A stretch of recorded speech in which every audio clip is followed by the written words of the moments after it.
Peace and greetings. So, I noticed something today that I kind of find pretty profound, and I thought I would share because sharing is caring, right? At least that's what I tell my children. I actually do believe sharing is caring. You just got to be a little mindful of who you're sharing with, why you're sharing, and so on and so forth. Pretty much the intentions of why you share matters the most. Um, but so back to what I was saying, because I get sidetracked a lot sometimes within my thought, especially trying to do what I'm doing right now, talking to the camera. Because I'm talking to the camera, but I'm also talking to you guys, whoever's watching. And if nobody's watching, then I guess I'm talking to myself. But either way, I'm good with it.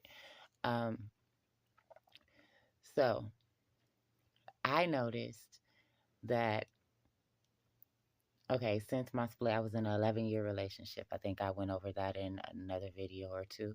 So I was in an 11-year relationship, and for the last almost 2 years, it's been a roller coaster ride.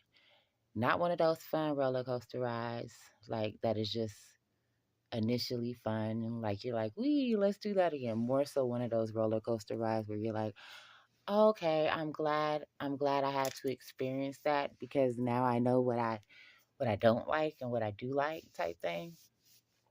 But so over the last couple weeks, I've noticed my energy levels being like somewhat low, well, pretty low. But then I still have to get up and go and do things, and my energy's just been like a little off. So tonight, within a moment of reflection and introspection, because that's pretty much what my reality has been on and off since my split with my ex.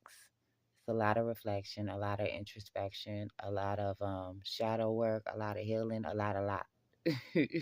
And then a lot of momming. Um, so I was doing some reflection and some introspection. And before earlier today, I was like exhausted. I was so tired.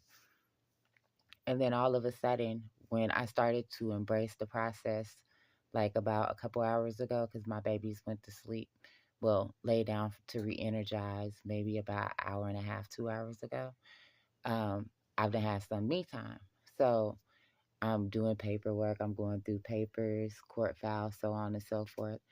And I started to get irritated about some of the things I was reading because a lot of it, um, I'm having to redigest a lot of lies that has been told on me maliciously and intentionally to do me harm, to try to discourage me and overwhelm me and overload me.